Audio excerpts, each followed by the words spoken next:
Hello everyone, my name is Jen and welcome to the Book Refuge and welcome to my December wrap up with a bonus of having my end of the year stats. So I debated whether making both of these a separate video, but because my top 10 books of 2022 is going to be its own special dedicated video, I just decided to have the December stats and then scoop in the end of the year. So I will have a timestamp down below if you are coming here and you just want to see my end of the year stats.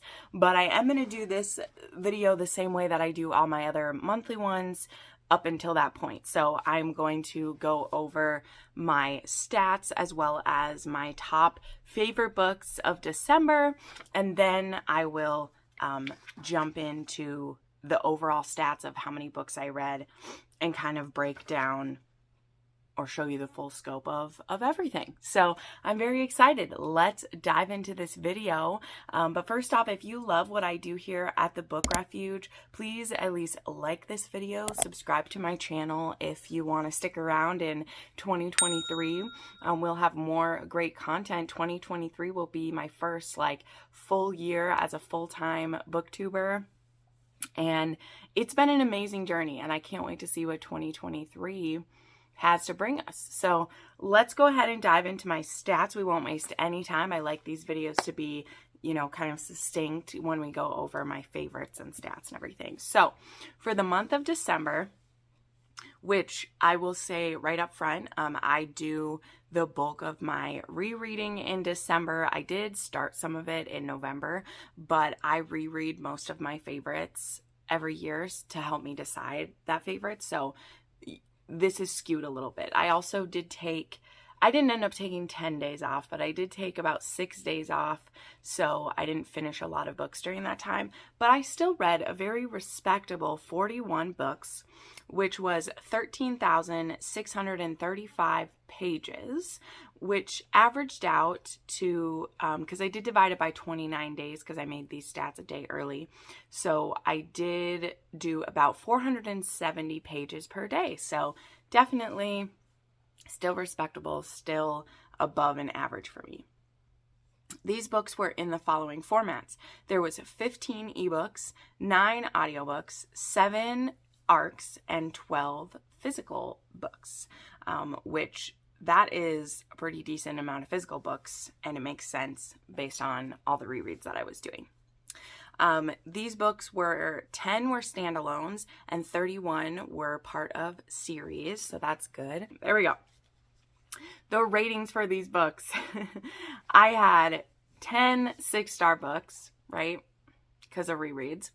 4 5-star books, 5 4.5 star books, 10 4 stars, 5 3.5 stars, 4 3 stars, 1 2.5 star, and 2 DNFs, because in December we had no time to waste on low rated books. Okay, just no time for it. The subgenres of romance, these ones is I had 11 contemporary, 10 fantasy, 8 dark romance, 1 lonely historical romance, 3 suspense, 1 dystopian, 1 sci-fi, and 6 paranormal. So that was the breakdown of what I was reading there. The tropes that I was reading the most of were forced proximity, which, again, not a surprise. Forced proximity is my favorite in the winter. I love it. Age gap, small town, and again, quite a few BDSM and dynamic play showed up. So yeah, it was still a great month, and December is always a very joyous reading month for me. It has been since I've started doing rereads in December. It is one of the best decisions that I've made. I highly recommend you do that. I mean, I highly recommend you reread whenever you want to. I think rereading is a great way to get out of a reading slump, to revisit something you love, as well as to, refresh yourself on books you love. And I have only been rewarded by doing rereads in December. This is the 3rd year I've done it, And even though this year with Patreon, there were opportunities to reread these books more often throughout the year, it was still absolutely delightful. I loved it. I loved every second of it. All right, so my favorite books of the month. And I went based on books that weren't rereads. So these are 5. In this case, I do have 6. I squeezed one more in here. Books that were my favorites. And all of them were new releases, which was awesome.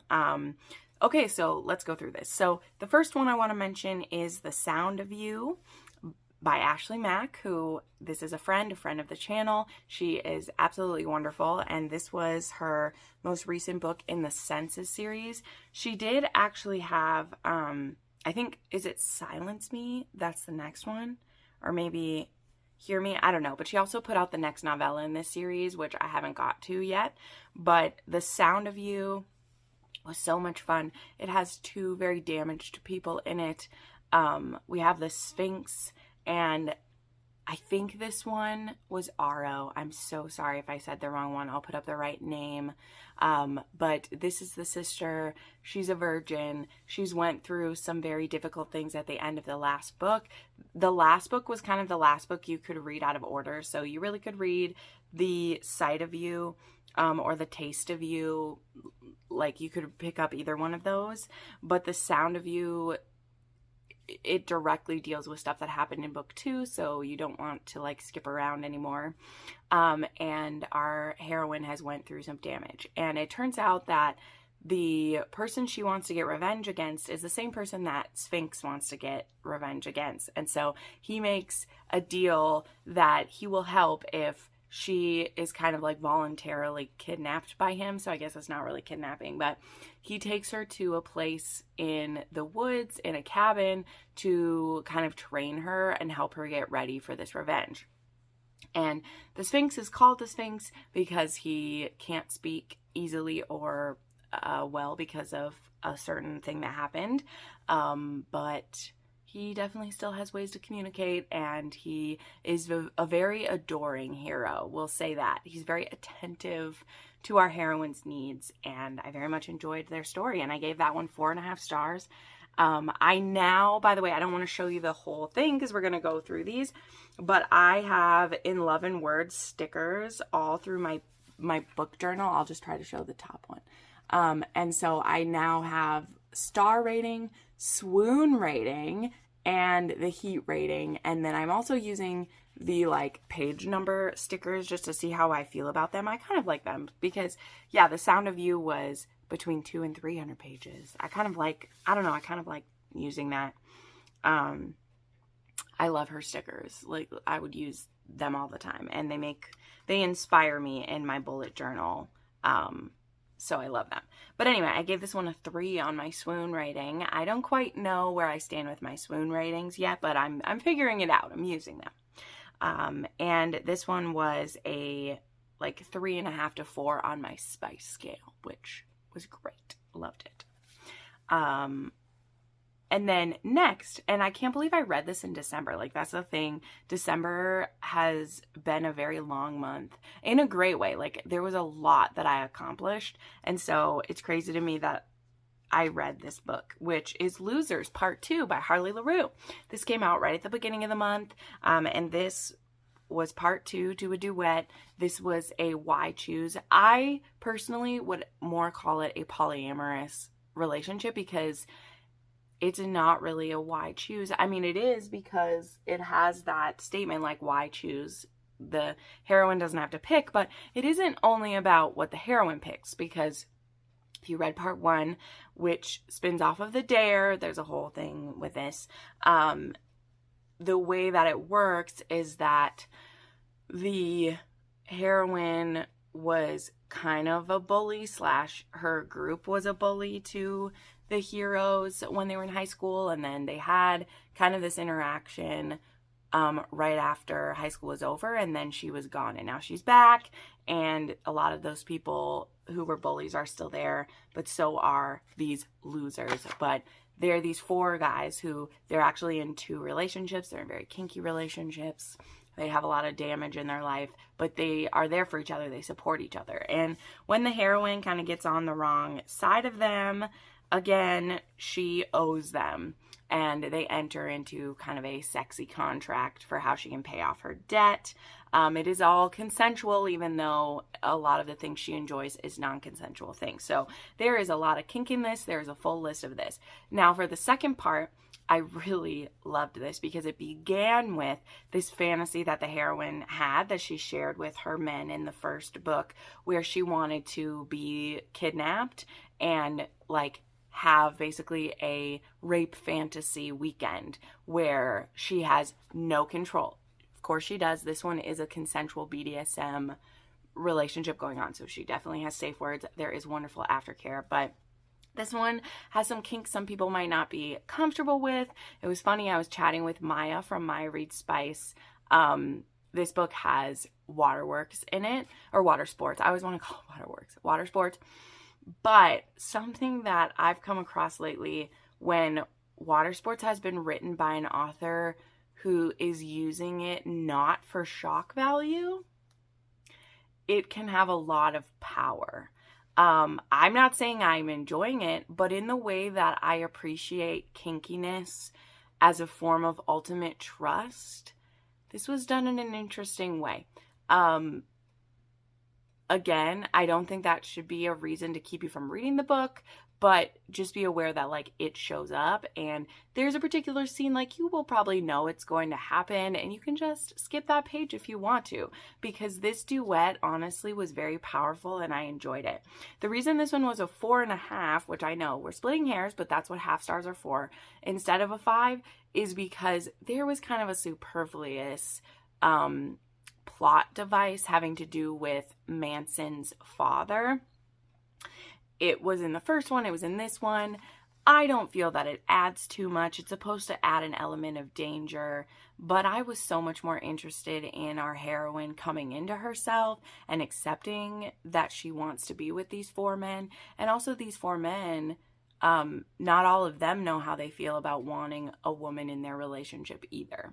But I loved it. I loved it. I want Harley DeRue to keep writing lots and lots of things, because she does kink, but it's unsafe, but also safe in some interesting ways. I don't know. It doesn't make sense. Okay, it doesn't make sense, but it's what I like.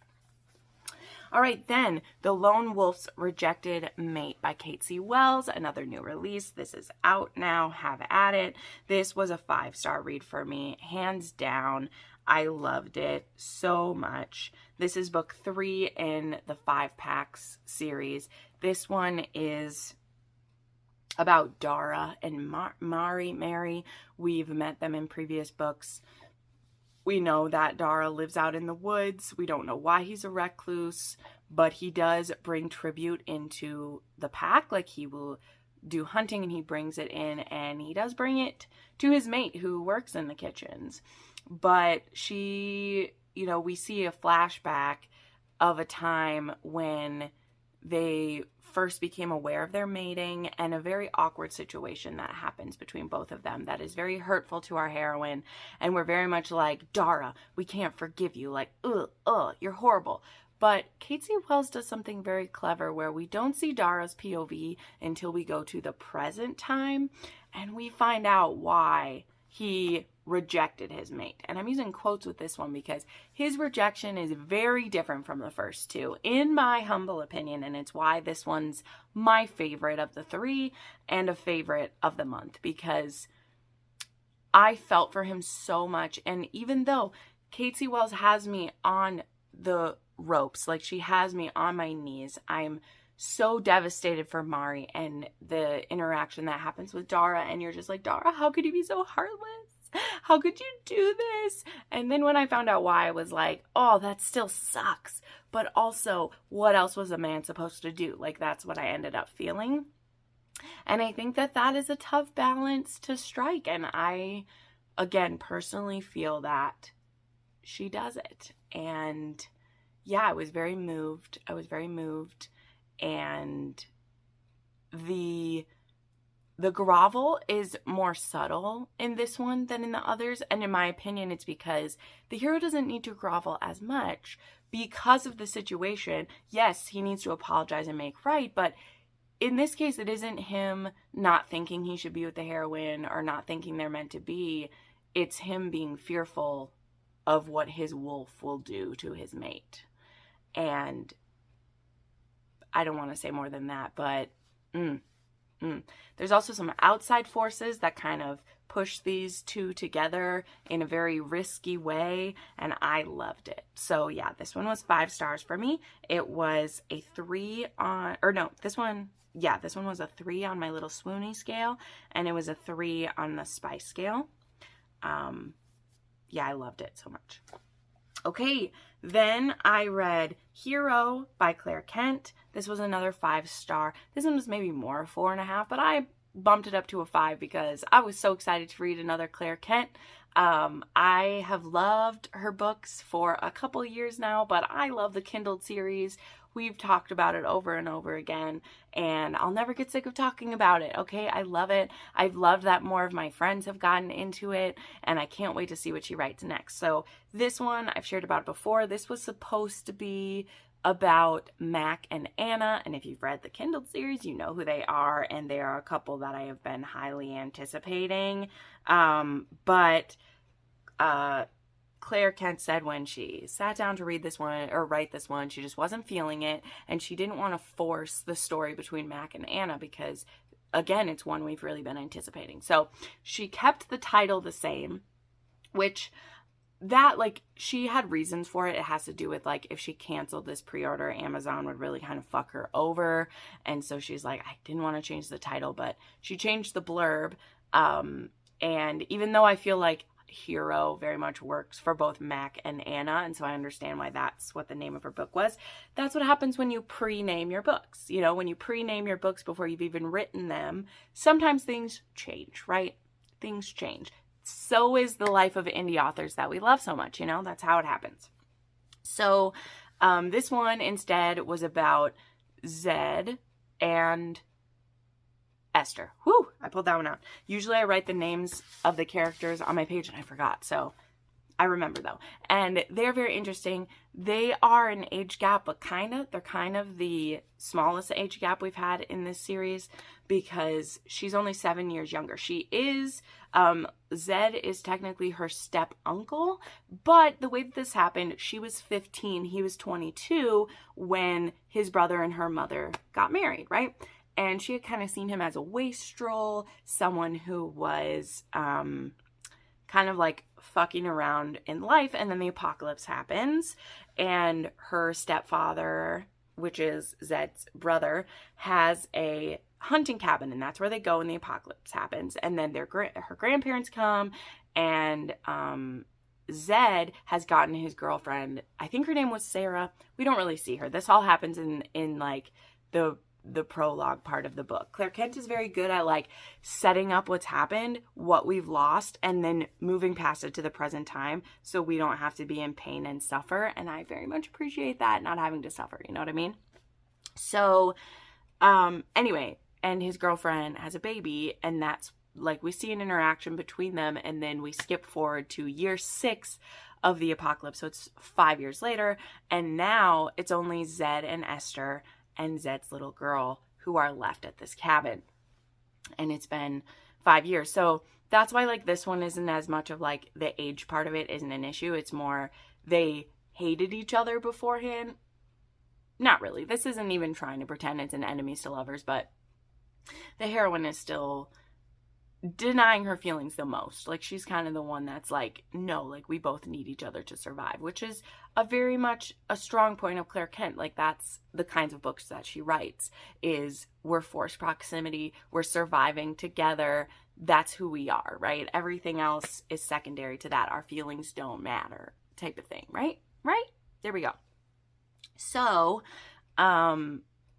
when they are starting to run out of food, they don't know if they'll make it through another winter where they're at, they need to start expanding out. And, you know, of course, we're going to run into people that we know and love, and they'll have to decide if once they have the options of other people, if they still want to be together, which again, a very classic plot for Claire Kent, but I still loved this, and this one is a quickie one, so I appreciated that because the level of angst doesn't get drawn out the way that it could in like Last Light or, you know, like Embers, which Embers really the angst gets drawn out in that one. This one it doesn't. So I really liked that. And again, if you are someone who doesn't care to have the taboo of like a uncle or anything like that, it's really not at all. You know, like they're both close-ish in age, you know, it's only 7 years, and like he didn't know her growing up, you know, it wasn't that type of thing, right? So that shouldn't be an ick factor at all. So yeah, this one was 5-star. This one was only like a 1 on the swoon scale. That doesn't mean I didn't like it. And it was a 2.5 on the spice scale. And yeah, it was only 200 pages. So nice and short and quick. Then there was Games with the Orc by Catherine Moon, which is another new release, and it's one when I saw this cover, I pre-ordered this book. It's so pretty. I can't wait to have a physical copy. I need to order myself a physical copy because it's gorgeous, and I was very intrigued to read a Catherine Moon that was just a couple, because I've only read her Why Choose books before. I've never read just a one-on-one, and apparently this one was getting released on her Patreon. I may need to look into Catherine Moon's Patreon because I know she'll be writing the next one that way, which is about another character in this. So this is book 1 in the Monster Smash series, and the Monster Smash agency, I think, they are basically like a escort service for people who want to fuck monsters and want to get a little kinky. And our heroine, Sunny, she breaks up with her boyfriend in the beginning, and she's always felt like not necessarily shamed by her desires. She has some kinky desires, some fantasies that her partner just hasn't been living out for her. And when he asks her to marry him, she's like, I gotta ditch this. This isn't where I'm meant to be, right? So she does. She ditches out of that, you know? And I loved this scenario. Sorry, my brain just went bloop, blank for a second. So what she does is, with the encouragement of her friend, she sets up a 5-day scenario where she is going to have a monster come and fuck her in all the ways that she's been too scared to ask for, and see if she really is as kinky as she thinks. And if she's not, then whatever. And if she is, she'll have the experience of a lifetime. So the agency pairs her up with Kel, who is an orc, and he gets this like itinerary built for her so she can have all these experiences. And then oopsie, he might be starting to realize he is her mate, and he doesn't want to pressure her into anything, so we'll see how it goes. But the whole first half of this really is just all of the smut and the aftercare and the cozy cuddles and the communication, and it's everything I love. And the second half was just as adorable, but in different ways. Okay, so there's size difference, there's all the kinks, there's rape fantasy, primal play, liquids, not as copious as like the orc and the lady or stuff, like not that level, but I mean, he is still an orc, so there's still some jizz going on, but it was delightful. So this one was 5 stars. It was almost 6 stars. Like, it really was. The cheese factor was just like a little bit too much to make it like this is a favorite of the year, especially when I'm like right at the end of the year. But I highly loved it. So it was 5 stars. It was a 4 on my new swoon factor though, because Kel was so loving. And this was a 5 on the spice scale because, like we said, there's smut galore. It's beautiful. Loved it. And then the last one that I squeaked in as a favorite, I just wanted to throw up because I haven't been able to put a book by this author on my list for a while. Not only because I haven't read well, I'm mostly caught up with all of her new books. There's only 1 or 2 that I'm behind on. But I just wasn't sure how I was feeling about it. But then I read Undertow, which is book 2 in the Coastal Elite. So this one comes after Even If It Hurts, although I didn't see really any connections with that, I assume that I'll see the connections in book 3, because this book, why it really made my list is because this is actually about 2 adults, all right? Not just like 18-year-old adults who are in high school, but it's 2 parents. And it's actually the parents of the characters who will be in Contempt, which will be book 3 in the Coastal Elites. Got it? All right. This one you could read as a standalone though, because like I said, it doesn't connect with the other one, but you will want to read this one before you read Contempt. And I mean, I think she said you should read Even If It Hurts before you read Contempt, but you don't have to read Even If It Hurts to read this one. That's how she explains it in the back, right?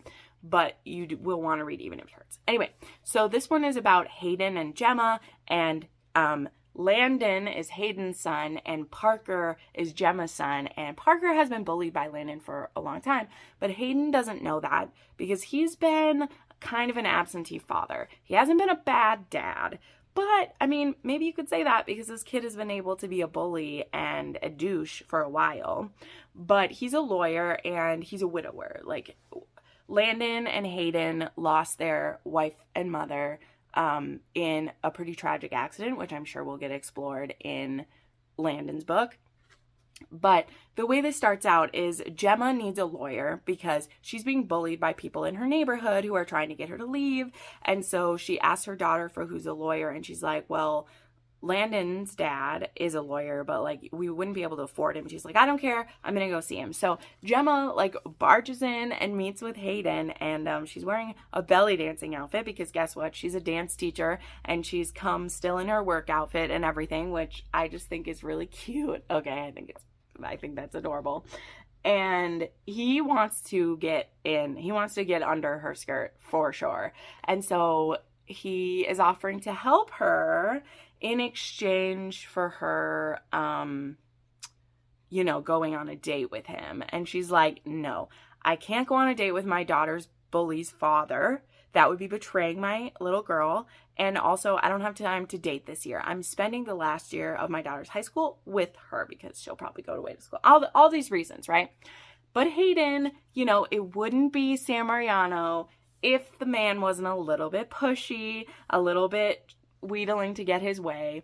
But I have to say as well, if you are not interested in a man like, Carter Mahoney or Dare, which I completely understand, right? Even as a fangirl of Carter Mahoney, not everyone wants to read that boy, okay, I understand. This is one of the most like pleasant San Marianos I've read. Don't get me wrong, like I said, the man is still very alpha, very like pushy, but he also was a very caring and sweet. But again, there is particularly a couple like sexy times where there's consent, but he pushes her into it. But again, there's scenarios I might still see in other authors write as well. So if you've ever wanted to dip your toe into a San Mariano, I actually recommend this. Of book 2, this little novella size, I recommend this. And I think this is the one with an audiobook. Did she say that? I think this has an audiobook too. I would have to look that up. But I think I remember seeing that. This book or one of her other ones does. So maybe I'm totally talking out of my ass. I don't know.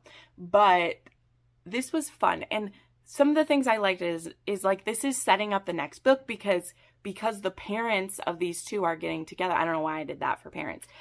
We know that they're going to have a forced proximity. So now Parker, who really wants her mother to be happy, actually really likes Hayden. Hayden is very upfront with Parker with Parker, and he very much likes her, and he doesn't like what he's seen his son do, and he's like, this is going to change, but now they're all going to live in the same house. And so what will that mean for the next book? So I gave this one 4.5 stars. This was a 3 on the swoon scale. Like I said, I very much liked Hayden. I thought he was very sweet. Who knew? And this was only about like a 2.5 on the spice scale. There's not a lot of sexy times in this one, but I loved it. It was setting up, and I'm very intrigued for Contempt whenever we're going to get that. So that is my December stats and wrap up.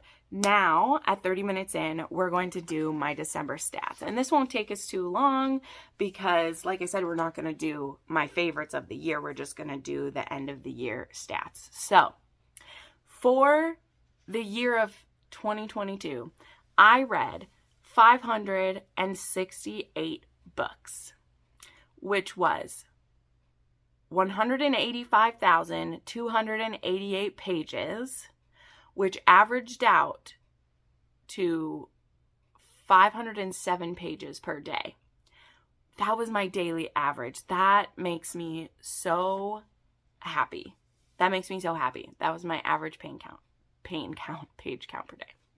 The formats of these books were 194 physical books, 249 ebooks, 108 arcs, which that averages out, if I'm correct, to about 8 arcs a month, which that's pretty good. I like that.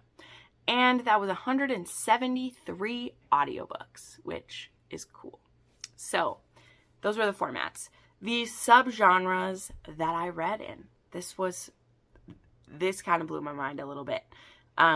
There was 154 contemporaries, 80 historicals, 115 dark romance, 36 paranormal, 130 fantasy, 9 sci-fi, 6 dystopian, 25 erotic, 6 suspense, and 8 that fit into other categories. Wow. That's so cool. I love it. I love it.